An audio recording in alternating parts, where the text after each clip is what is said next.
listening to Thoughtless Casual Gaming with Brett and Jace. We are a Geelong-based gaming podcast where we play games badly and then talk about them. Sometimes talk about them. We always play badly. I mean, if we play, it is badly. That is true. We sometimes play games. We always play the games that we play badly, and then sometimes we talk about them. Yes. Correct. 2 out of 3 ain't bad. 2 out of 3 ain't bad, as they say. Is that Shania Twain? Meatloaf? No, Meatloaf. Yeah, same thing. Anyway. That is the greatest comparison I've heard today. One of us has been playing games, and the other one has not. Can attest badly. Okay, good. So we're keeping the expectations real. Consistency is important in a relationship. And we are nothing if not a relationship. So what I think everyone who knows us, who is in part of the Discord or whatever, knows that it is not me that's playing games. No, someone's been a little bit distracted, but I am also easily distracted, but generally by games, of which shiny. Yeah, and that is a real thing at the moment. I will say that there is a lot of shiny going on, and it is very hard to stay focused. I don't feel like if only there was a space where you could get all those shinies. Anyway, I feel like this isn't entirely my fault because I feel like we have a community of people who do this. Yes, very much. And it's just like, oh, something shiny, and this entire mob just kind of, and then they do, and then they all run the other way. It's just, Speaking of which, our Discord is a great place to meet, people and talk games and get excited about something new or not so new. Very much not new at the moment is my thing. I have been playing a significant, for me, amount of not Blood Bowl level significant. Let's just calm out, but of Warmaster, specifically Warmaster Revolutions, which is the current thing. Okay, so Revolutions is this like Matrix Revolutions? Oh no. Okay. Because we stopped watching the Matrix films after the first ones, really. We watched the first one and then we just assumed anyway. Did you watch the newest one? I think so. Yeah, that's pretty much the effect it has on everyone, I think. Yeah, that's my memory trying to replace. So, Revolution. So, if we go Warmaster think Warhammer Fantasy, old school Warhammer Fantasy, but itty bitty, so like 10 mil, like little. So epic scale fantasy is the way we would explain that. Warmaster Revolutions is what happened after GW did its thing, where Warmaster was always a specialist game. It was not one of the core fantasy 40K. It was one of those. And for a long time there, Games Workshop decided that wasn't going to be part of their business model. They dropped it all.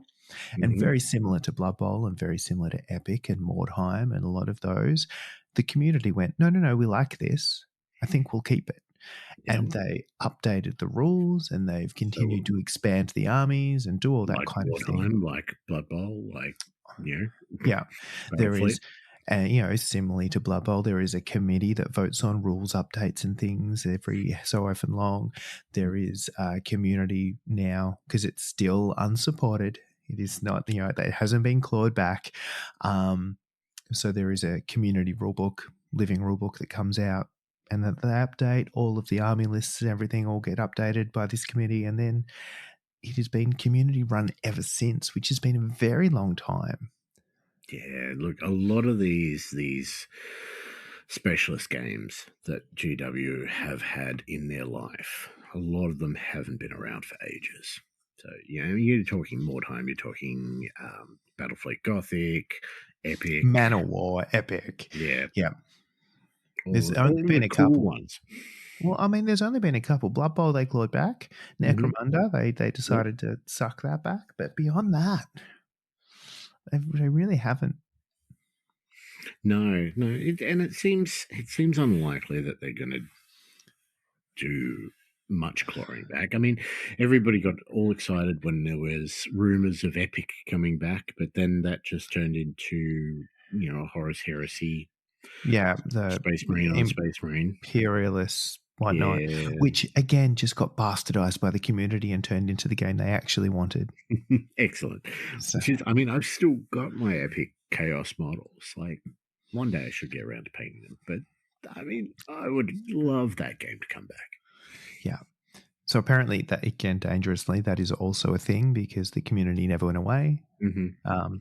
And then when they brought out the Aeronautica Imperialis or whatever the hell it was called, they The just went, "Oh X-Wing no, version. we can mod this and just put in the other races and put in the other options," and went, "There you go, we've got our game back." So yeah. Warmaster. But as always, fantasy was my thing. Yeah, look, why stay in a linear fashion? Why start that now? I mean, we haven't recorded in like weeks, and all of a sudden we've got tangents upon tangents, people. I have. If you can't follow this conversation, don't worry, neither can I. This is not unusual. Again, consistency, right? So Warmaster, yeah. So 10 mil, Warhammer Fantasy style, Mm-hmm. army scale game, and it has been. I got dragged back in, kicking and screaming. Yep. Yeah, it took a lot. No, look. Long story short, is a couple of people that I used to game with went, "Oh, we like this game," and they started playing it, and they got quite a few games in regularly and stuff, but once again, people keep moving around and not being easily accessible. So I picked up a couple of games here and there. I got myself some stuff. I painted some things. I went to a couple of tournaments, and now I'm like, no, actually, this is kind of fun. And if I could just keep up enough games to be okay with the rules, this would be a lot easier. Because what had happened is I was playing a couple of games and then having 6 months break, forgetting everything, and then having to relearn. So I mean, that sounds like me with most games. Yeah. But so the aim here is just to stay on top of it enough that I don't have to keep relearning it. okay. But equally, the challenge is in our geographic locations.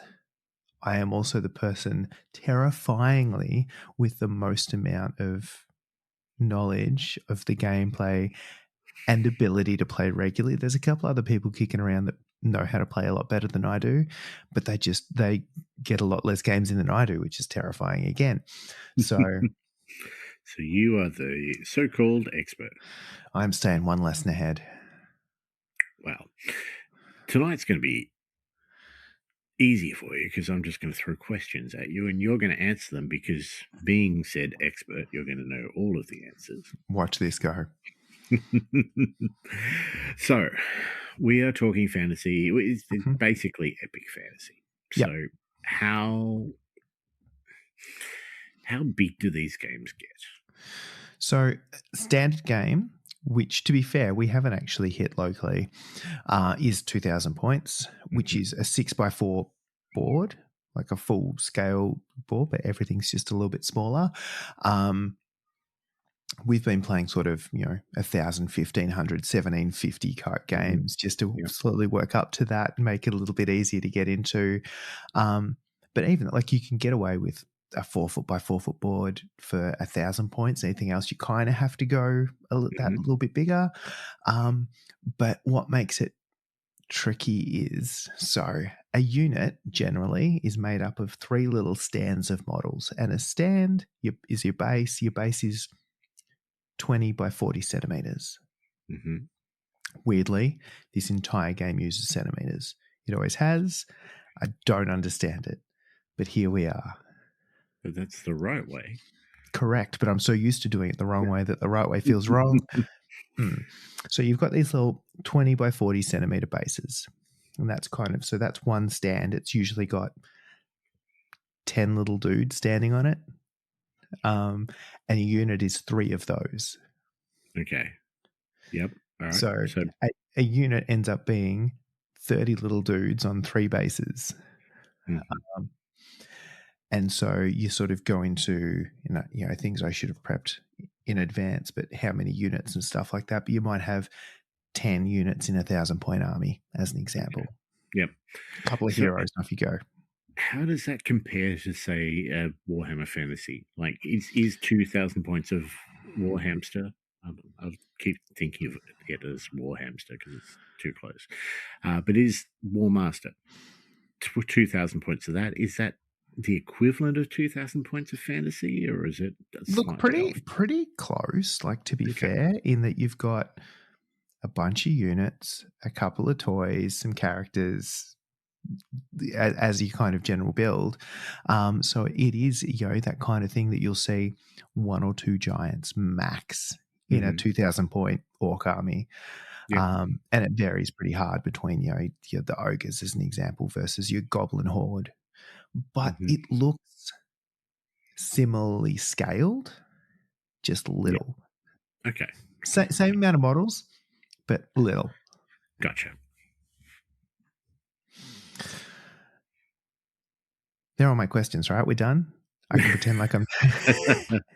Well, so you've got these points now, Yep. and you've got your army. We're sitting down, we're playing on a 6x4 table. Yep. What sort of dice are we rolling? Right. How does the game play? Things I really enjoy about this game. There's 2 main mechanics here. One is that almost all of your dice succeed on 4s. If I'm hitting somebody, I'm rolling 4 pluses. So you're always rolling D6s.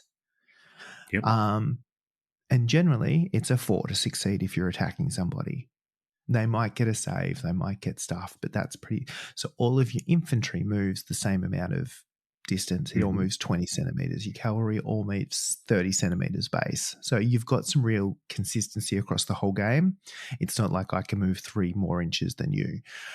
The big change or the big difference with this game is the way that characters are used. So traditionally in like a Warhammer or even a 40k game or something like that, the characters are often the big bads. They do all of the work. They get stuck in, they murder all the things. They're wonderful. Characters in this are almost treated as like a token or a little stand right by themselves. They generally can't be targeted by attacks. They generally don't do a lot of damage themselves or anything like that, even when they're on a dragon. But their entire job is to command the rest of the army. So your units can't move until one of the characters commands them to move. And then you're rolling 2 dice and basically trying to go below the character's command value. So if you've got a command of 10, pretty good chance you're going to roll 10. And then that unit can move. And where it gets fun is then if you want to move them a second time, you absolutely can, but it's an extra -1 to the command. Okay, yep. And then it might be an extra -1 because now they're too far away from you for the distance. Once you're outside 20 centimeters, there might be an extra -1 because now there's an enemy within 20 centimeters and a whole bunch of other stuff like that. So what you end up doing is the character's job is to move everything around. And the likelihood of the character succeeding to do that depends on a bunch of different factors. And that's their main role. They do some magic. They can join units in combat and stuff like this, but 90% of it is trying to get the best possible orders off to your different units so they go and do the shit that you want them to do. So they're more like maybe a standard for the army. Yep. So just sitting there inspiring and teaching people the right way of warring. That's it. So you've got your general, who is generally the highest command, you would hope, can command troops across the entire battlefield. So he can literally say, you in the far corner, come and do this thing. But for every 20 centimeters they're away from that model, it's an extra -1 to his command. So his 9 goes down to a 6 or something like that. There's a chance, but your heroes have a shorter command range. They can only command stuff within 60 centimeters. Wizards are only within 20. And so all of a sudden it's all right. Not only that, it's where do I position my characters so the most important stuff has the highest likelihood to get where I want it to go. Because equally, you can take multiple units, smush them all together in what they call a brigade, and just order the brigade. So I can have up to 4 units joined together and just order them around individually. But if I fuck it up, they all stop. And there is, but to charge a unit, you basically just move into contact with it. So it's, again, the idea of you order this unit, their move takes them into combat with an enemy. We have charged effectively. It's not a separate thing specifically. Okay. So a couple of questions out of that. First of all, with the heroes, how many, is there a general rule as to how many you'd take in an army, or is it totally up to you? But the more heroes you have, the more likely you are to do stuff, but the less stuff you can actually do, or... Yeah, a little bit of column A, a little bit of column B. It will depend on the armies. Things like your elves, as an example, who have generally high leadership, will normally have fewer characters because you can get away with it because they're more likely to do it, whereas your orcs generally less better at it, so you spam more characters. Because the way this plays out is once a character fails to give an order, it can't order again that turn. So you have to move to the next character. Once your general fails a command, your command phase is done. Gotcha. So there's almost a turnover effect here. So if I'm smarter about building an army, I start thinking about what units I want to combine together and then which character I'm going to allocate to them. Gotcha. But it generally means you're going to end up with, again, in a bigger game, maybe 4 characters, plus or minus, depending on how risky you want to play or how many other things you want to do. Cool. Excellent. All right, that makes sense. And then just while I've got it, because I will likely forget later, you said if you want people to go into sort of hand-to-hand combat, you basically got to be touching. Is there rules for flanking? Because I know that at least fantasy did have that sort of stuff. And it's, again, it's kind of what gets me. It's the rank and flank feel that it gives you. So flanking not only does a couple of things. Most of the models fit across, so they're facing, the front is the long side of the base. So if you're hitting the side, it basically means you can hit multiple units because your sort of long edge is facing their short edge. So you can do fun stuff like that. But if you're in the flank of an enemy, they get 1 or less attack back at you. It also means that you can generally avoid getting the maximum of their attacks anyway, because each base attacks separately. So if you've got a unit of 3 and they're spread out sort of in a big old line, you hit the side, only one of those bases is hitting you, and it's hitting you at a -1 attack. And as an example, bases might have 3 or 4 attacks each, which is how many dice they're going to throw. So it's a pretty big swing. The other one that gets people is once you go through combat, you basically push enemies back. They start to retreat. You can pursue into a second round of combat, but if they retreat into an enemy unit, they die. So all of a sudden, if you can position your model so when they retreat, they're going to hit one of your units, it's happy days. It just means you wipe them. So running around the enemy is a good thing. It is wonderful. It also means that, you can throw flying units behind somebody and it messes up the order because now there's an enemy within 20 of them and they've got to turn around and then charge you. So there's a few orders that it takes and that kind of fun. Gotcha. So we're using little models. We're playing basically for Warhammer Fantasy. Why are we playing this over Warhammer Fantasy? A few different reasons. It's actually a lot more streamlined than Warhammer Fantasy was because generally the profiles of your units are the same.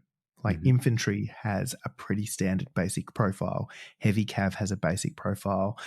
You might get 1 or 2 army-wide special rules or a little bit different or something that's different for individuals, but actually like that's a really simple way of, I vaguely know what everything does.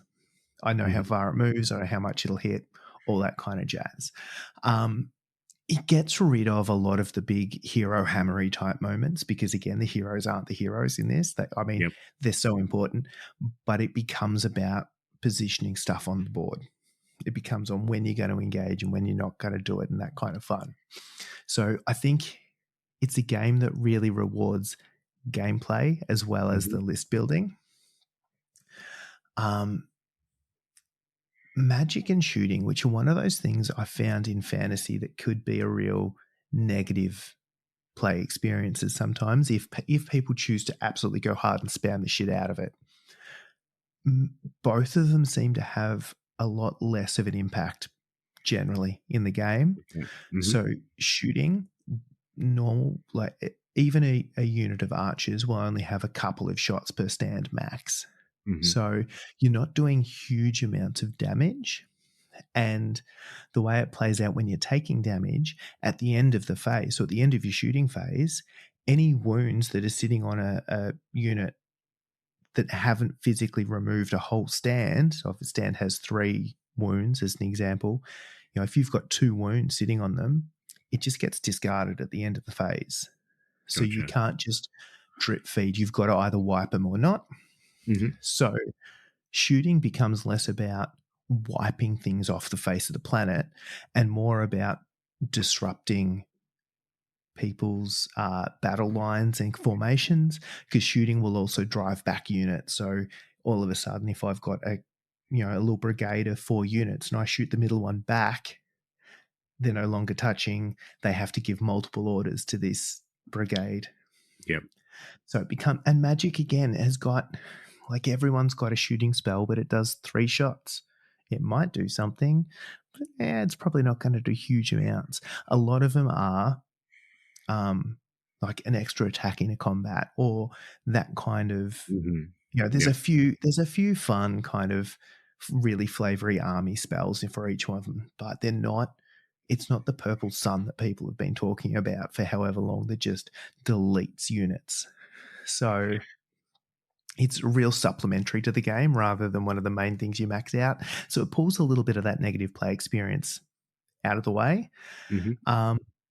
And then the last 2 things I reckon to do it. One is my 2,000 point army for my demons, as an example, fits in a shoebox. Yep. So so does the terrain. So okay, that is different. All of a sudden, because it's just at smaller scale, all of a sudden the logistics of transporting an army and stuff like this, like I've got a little carry case that fits a 2,000 point army that's, a $15 thing I got from Kmart. It's tiny. And the terrain fits in a box, and I bring those 2 things and I've got a hand spare. That's awesome. Just on that note, is this, having a think about this, do you remember those old Citadel modular the battle boards? Yeah. Yes. Is that something you could use you absolutely relatively easy? Yeah. Because the models aren't going to be falling down those hills as easily. Not as much. And I mean, to be fair, with those, the correct thing to do is like actually texture and grass them and stuff anyway. And then you just give a little bit more traction. But yeah, less likely to do that. It is one of those things, though, that like terrain is actually surprisingly important in the game, in that, if you are charging up a hill, you lose your charge bonuses if the units are higher and stuff like this.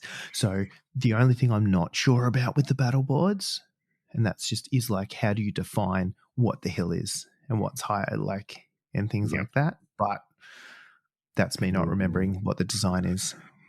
Yeah, so I mean, you could technically have the hills in the corners and then just everybody come down into the middle. Yeah, have a little village and some forests and some shit. Yes. Yeah. Yeah. I might actually get some more use out of my board. Ooh, it could happen. Um, Mm, the other thing I will say is it does feel like it attracts a certain type of player. Um, and maybe I'm just getting old, but so are they. okay. Uh, um, so it was like it feels like players that are very few people are picking this up as their very first game. It's a little Mhm. bit obscure. It's a little bit, where did this come from? I've never heard of this before. It's not hugely popular. Yep. No, I mean, Convict was run the other month with 30 odd players, which is pretty Mhm. huge. Yep. Like, that's big. Um, but it feels like a slightly more, like, I'll say older, but it was just a very chilled vibe where it Yep. was a bunch of dads. um, like that was the kind of that, that's what we're looking at this point in time. There was no, wild and raucous times. It was very civilized, um, which kind of appeals. Like, Yeah, no, it completely does. Because I think, we're at that age now too where those big Warhammer Fantasy, Warhammer 40K, those games are, they have their time and their Mhm. place, and they're not always something that's easily accessible. No, but Um, I also feel like, and not not trying to dissuade anybody from any of those other games, or throw shade here, but those games invariably, particularly big events, come with some big personalities. And yep. I've been one of those personalities. It's fine. Like, I get it. There's a time and a place. But this just feels like a bunch of people who have done that hmm and moved. And it's kind of the same place I am, which is lovely. You found your people. So, anything else that stands out about this game that you want to talk The other about? thing, look, a few things I will say. One is generally objective based, which is always good. It is still a my turn, your hmm turn, but there are not long turns. It's one of those games where the rules are relatively simple, like how shooting works, how combat works, all that. Um, but it feels a little bit like chess in that all of a sudden you start going, oh, but in this scenario, ooh, if I did the X, Y, and Z, like you can look through the matrix, um, and you can kind of work out how the mechanics of the game, how you can use that to do good things. That breaks my brain, and I'm probably never going to get there. But I think it's good that the game, it's possible to do that. Yep. I think that's the sign of a well-made game. Um, so I think it is that piece around, easy enough to learn, but actually, if you want to get into the nuts and bolts of it, it can be pretty juicy. It's got a pretty good community that's starting to really grow, and as I said, we're seeing a few tournaments to come up each year. Some people are traveling up to Newcastle for Castle Assault next month. I think there's sort of half a dozen gone from Victoria up for that one. Okay. So it's hmm starting to see a little bit, CanCon will have something. There's a couple in Victoria every year. But the other thing that is wild is because GW stopped supporting it for however long, and back in the day, it was all metals. Like, so they hmm were all single pose metal strips of Yep. things, ill. Um, 3D printing, and there has been a couple of makers that have focused on replacing the armies or supporting all of the armies and bringing them out regularly. So the quality of models has increased 1,000-fold. hmm The availability, because they were one of those ones that went out of stock. You had to buy stuff on the secondhand market. The prices went through the roof. It was ridiculous. Yep.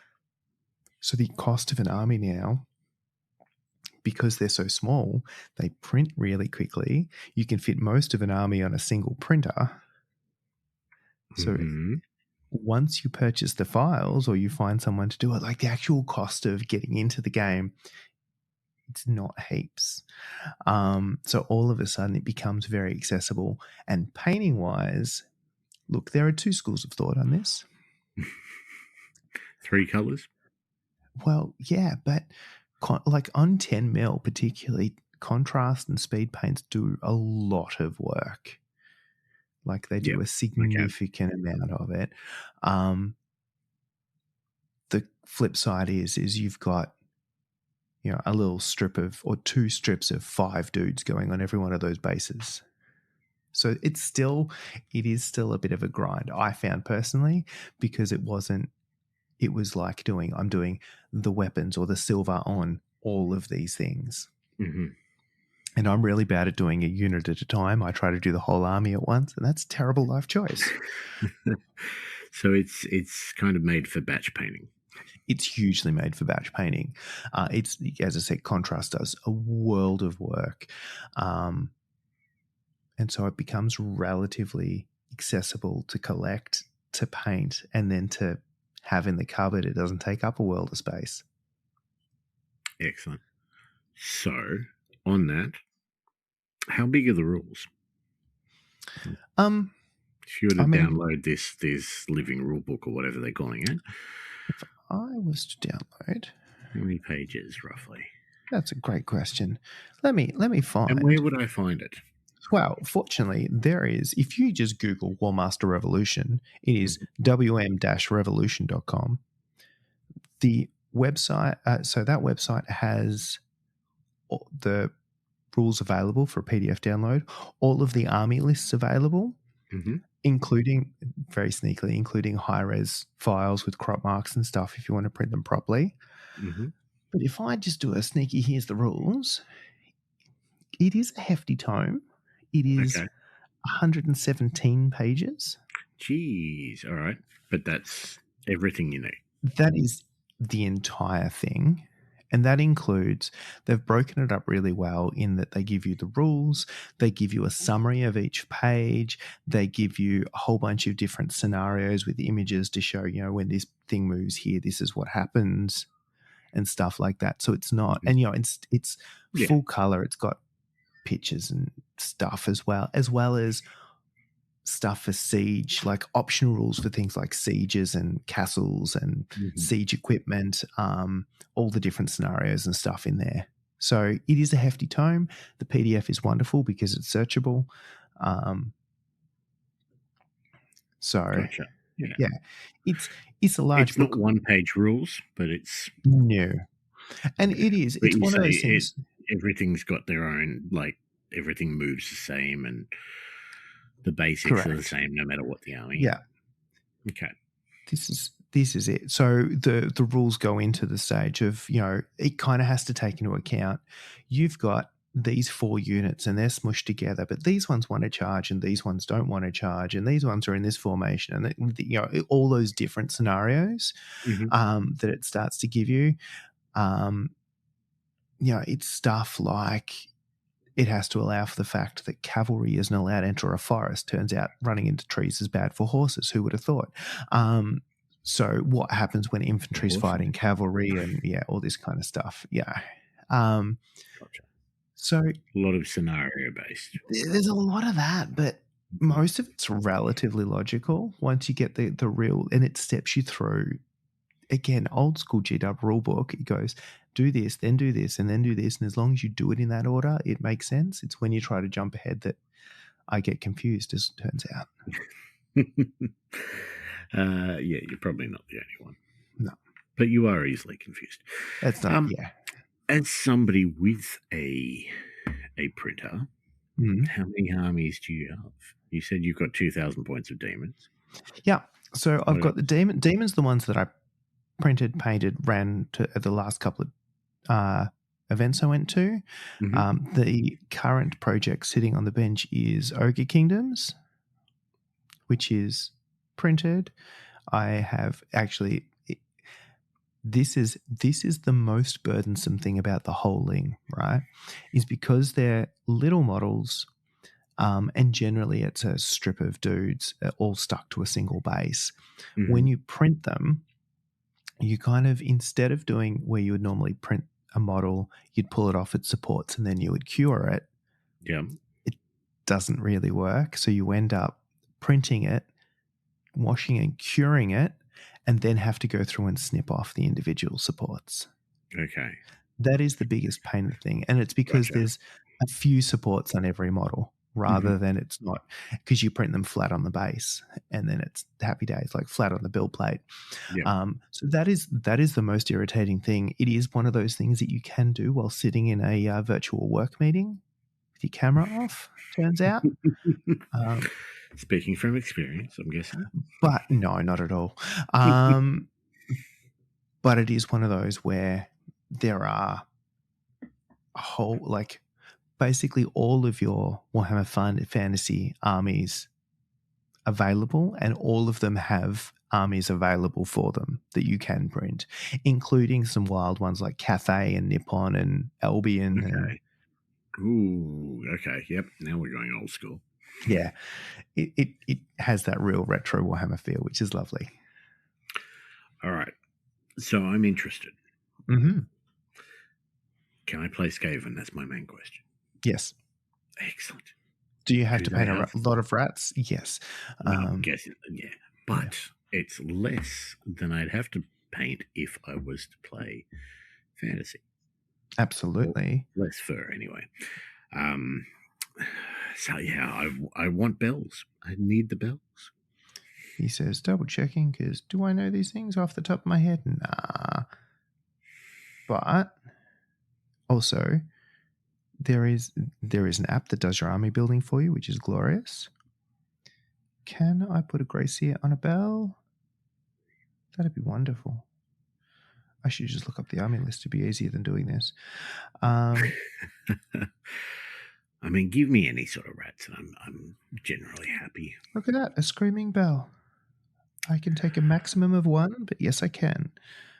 So the way, actually, interestingly, right, cool. well, the way that army building works is fun, is that it's basically you have to take a general, and then each of your units has a minimum and a maximum, which is the minimum number that you have to take at 1,000 points, or the maximum that you can take per 1,000 points.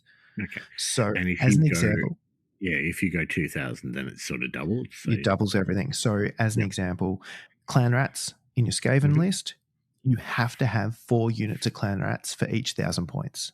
Yep. So all of a sudden you go 2,000 points, you have 8 units. Conversely, rat ogres, I can have a maximum of 2 warp lightning cannons in 1,000 points. Mm-hmm. I can have 2 doom wheels in 1,000 points. I mean, yes. Let's go all of those. Yeah. So you kind of, it forces you, just in the way that the rules are written, to go, you have to have an army. Like, it's actually a bunch of units with some stuff. And you can pick and choose between those. But they don't kind of let you. You have to have 4 rat swarms in every 1,000 points. Mm-hmm. So you have a horde of rats as a starting point, and then you put in the toys. As an old, 40k player, like this all makes sense. You used to have, you have to have X troop choices and to every X elite and all the rest of it. So it all makes sense. But I can play Skaven. All right, you can. You are tempting me. It does involve a lot of grey. There are absolutely traditional Skaven-looking armies. There is definitely a whole bunch of plague monks I've seen kicking around. There is also a Asian-themed samurai Skaven army kicking around I've seen as well, if you want to go wild. But let's go. It has basically all of the old ones, as well as Araby with camels and elephants and flying carpets. They went Kislev, that have got Ulfwerners and stuff as well, and Valkyries. Actually, sorry, that's the Norse. The Kislev have got bears, and a war wagon, and all of the right things. So, it gives you all of those kind of old school, nostalgic Warhammer vibes. All right. So what I need you to do is to wrap up this podcast and then go in and send me some links to rules so I can have a look. Deal. As I said, the rules easy to get to, and I'll throw something in the show notes, but basically they're a free download. There is a wonderful little app just called WM Companion, Warmaster Companion, that does all of the list building and has like in-game trackers for combat and spells and all of the rules involved. And then it's just you go find yourself somebody to print an army and you rockin'. Excellent. All right. Sounds interesting. We've had a couple of games going on at the Seaview on a Tuesday night. So it seems to be a little bit of traction. We're starting to get some. We've got a few games going on, and it seems to be, as it is one of those things that people sort of go in and they're like, "Oh, I like the scale. I like this. It looks like an army." Whereas even if you play something like 40k or fantasy, you can see that there is a unit of 10 dudes here or a unit of 5 dudes or something like this. These are little blocks of troops. It feels like an army scale game as well, which is lovely. It kind of gives you that idea of I am the general and I am telling them what to do. And so I'm finding it, and it's also a slippery slope in that you pull an army together and go, okay, that was done. What's next? I can stick to Skaven for a while. Although Dark Elves. No, and send me some links. I'm kidding. Done. All right. Anything else you want to say about it? So there's 1,000 things I haven't touched on. Things like the fact that armies have breakpoints. So when you take them to half their total units, the army get broke, the game is over, that kind of stuff. So there's always different win conditions.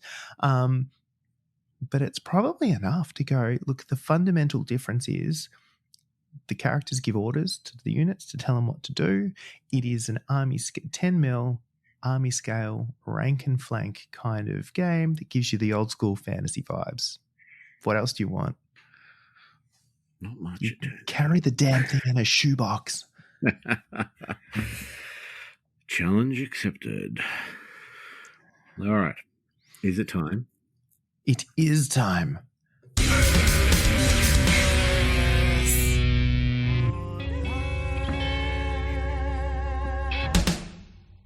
All right. I'm going to throw something at you. And I will duck. Yes, please do. This is... I don't think there's a right answer here, but I think there's... Firstly, incorrect. Continue. It's a this or that, but I think there's pros and cons to both. So, you've finished painting or doing whatever you're doing for the evening. You're getting ready to slide into bed, and you need something just to sort of take that, to release the rest of the day. Do you find yourself masturbating? No, not where I was going. I mean, you started. But that is correct. Reading or TV? I only recently, really, but I have really gone to reading, back to reading. I used to religiously, and then kind of fell off, and then it'd become TV, or it'd become doom scrolling, or it'd become whatever for however long. And I've recently gone back to reading as the last thing I do, and I think it absolutely makes a difference to how well I sleep.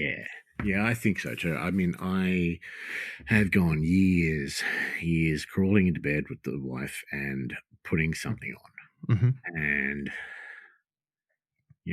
she inevitably will fall asleep much earlier than I will.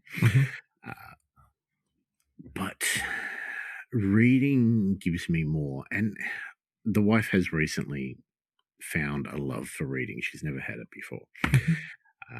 So it's good just to have that sort of shared thing. You can just sort of, turn the light on, read your book, chill out in your own time. The only time I find it hard is, obviously if I can't read with other things on. So if there's a TV on or music or whatever the case may be, or a party next door, for example, it does tend to be a little bit hard. But yeah, I have been known to throw the headphones in just for the noise cancelling. Fair, totally fair. Yeah. But yeah, I'm very similar. I'm far too easily distracted. So I'm reading and I keep finding myself looking up at whatever's on or whatever's going on and stuff like that. It gets hard. And then I've also recently gone, past me would roll in its proverbial grave, but to a Kindle. I got a Kindle. Okay. Yep. Which is a wonderful experience, it turns out, in that it is not dissimilar. You don't get the tactileness, I guess, of a book, but the actual reading experience is very similar, but also backlit. So I'm less annoying with lights on and stuff like that if Kate does want to go to sleep, because the screen is not wildly bright at all. And it's still between the matteness, between the low light and the font and everything, and even the fact it's a swipe to turn the page kind of deal, gives me a very similar to analog reading experience. And it remembers where I am. I just shut it and put it down. It's great. I haven't gone that step.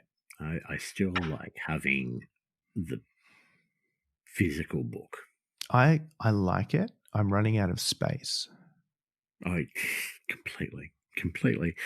And a lot of the stuff that I read is Warhammer related. So I read an awful lot of 40k books. They are very good. They are very, very good. And now that I have access to as many as I like at the drop of a hat, it's getting more dangerous. But I do enjoy a good book. Well, so do I. I will say, and again, this is not a sales pitch at all, but the price of a digital download versus the price of a physical book is good. The immediacy of, I want to read that, and I'm now reading it, is great, but also dangerous because it's very easy to finish it, to just hit download for the next book in the series and off you go and you don't stop. Gotcha. But totally, it keeps them all catalogued by series, which is lovely. As long as you're not losing it all when Amazon decide that you have not purchased that book, you have rented it. No, it is not running it's not running a Prime deal yet. We will see.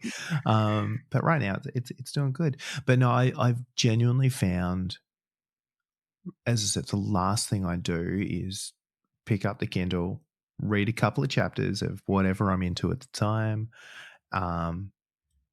And it feels like, because generally you finish a chapter and you put it down and it's like, all right, I have a definitive point where now that's it. I'm done for the day. I've finished. But it is, I don't know, it for some reason, I'm sure there's a world of science here that I should know and don't around it, but it is just a better experience going to sleep after that than going to sleep super stimulated by something, even if it's a really good book. The one I'm currently reading at the moment has 3 main characters, and every single chapter, it just alternates. It goes chapter 1 is for person 1, chapter 2 is for person 2, chapter 3 is for person 3. Does that mean you've got to write person 1? Does that mean you've got to read 3 chapters at a time? No, because they haven't met up or anything yet. So it means that whenever I'm actually not getting to a point where I need to read the next chapter to find out what's happening, because it's the last one ended on a cliffhanger. If it's a cliffhanger, I've got to read 3 chapters, so it's not not as big a deal. Dear. No, I'm still. What are we reading, by the way? I'm currently reading Skaven Tide, which is a Warhammer fantasy book. Also very good. Yes. A lot of those are very good. I am book 6 of Dungeon Crawler Carl at the moment.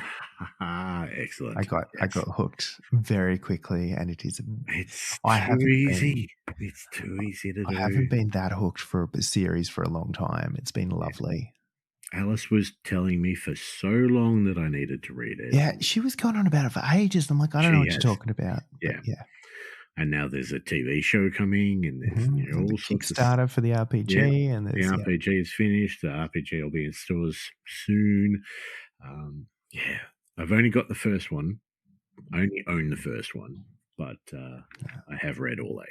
So I'm most of the way through 6 at the moment. So we're trying. And again, it that happened very quickly. Yes. Yes. I think I bought the first book and took it away with me to Fiji last year. And I got through it very quickly, and I was on to the next book pretty much straight away. Yeah. Cool. All right. Shall we wrap it up? We probably should. The only other thing I will mention is, depending on when you listen to this, we do have our painting event still on for less than a week. I'm about to say it's final week. Yeah. Something new. Something new. Paint something new and send us photos. Yeah. That's something new. Might be painting something in a week is a new concept for you. Yeah. Yeah, absolutely. There's your theme. Suddenly, off you go, son. You're welcome. Or if it needed to be somewhat achievable within a couple of days, maybe Warmaster. I mean, they are teeny tiny. Turns out, very achievable. The Discord has evidence. Excellent. Anyway, on that note, give us a follow: Facebook, Spotify, Podbean, Twitch. Don't worry about Twitch. I haven't done anything on Twitch for a while. I haven't done anything for a while. Yeah, but follow it anyway, because when you do, you'll know, right? Eventually. As always, thank you very much to our Patreons who help us do quite a few things. As always, thank you to our Thoughtless Patreons and to Cody, Gertzie, and Jared. Thank you also to our new Patreon, Jesse. It's been a while since we recorded. It has. Jesse has been on for a while, but thank you. This is your shout out. There you go, son. Yeah. On that note, laters. Gotcha.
Straight, it will not bend.